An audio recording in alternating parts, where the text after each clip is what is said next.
Hi, a film I recently caught up with on my uh, journey through the backlog of my recordings is Power Play, a 1978 film, a British-Canadian co-production, partly filmed in Germany, about a revolution in an unnamed country.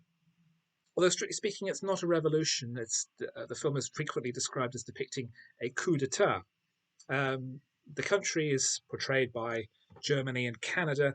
Um, Characters speak English but have a wide variety of surnames in terms of different uh, language origins or potential ethnicities.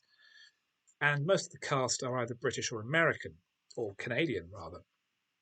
And we see from the first germinations the progress of a coup conducted by the military to depose the dictatorial government, ruthlessly executing terrorists and gradually turning more and more dark. But with the as the coup progresses and various other elements have to be brought into the conspiracy, there are concerns that the whole situation might get out of hand, as it ultimately does, with the leaders being overwhelmed by military power and themselves being put to death. The film ending rather grimly, I thought, for a movie I was enjoying on a Saturday night, with someone dead, slumped against a pole, a bag over their head, having been executed by a firing squad.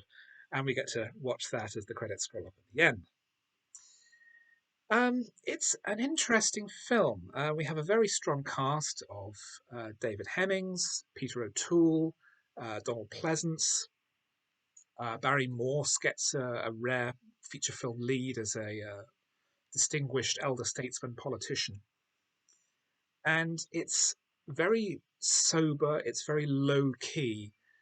It's apparently based on a factual book depicting how a coup d'etat would need to progress, controlling infrastructure, controlling communications, setting curfews so that people can't go out into the street, arresting senior government figures as soon as possible and keeping them incommunicado, all these important elements. And it's almost like the book rather, provided a blueprint for the structure of the film rather than any blueprint for potential revolutionary activity, even though um, the book wasn't apparently used by attempted revolutionaries.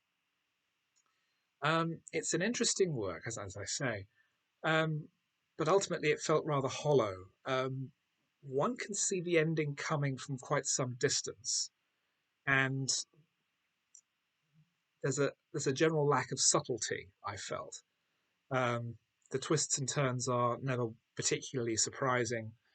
Um, some characters wind up dangling around on the periphery for quite some time. Donald Pleasence's secret police chief named Blair winds up just sort of wandering around randomly for the last third of the film and really not having anything to do.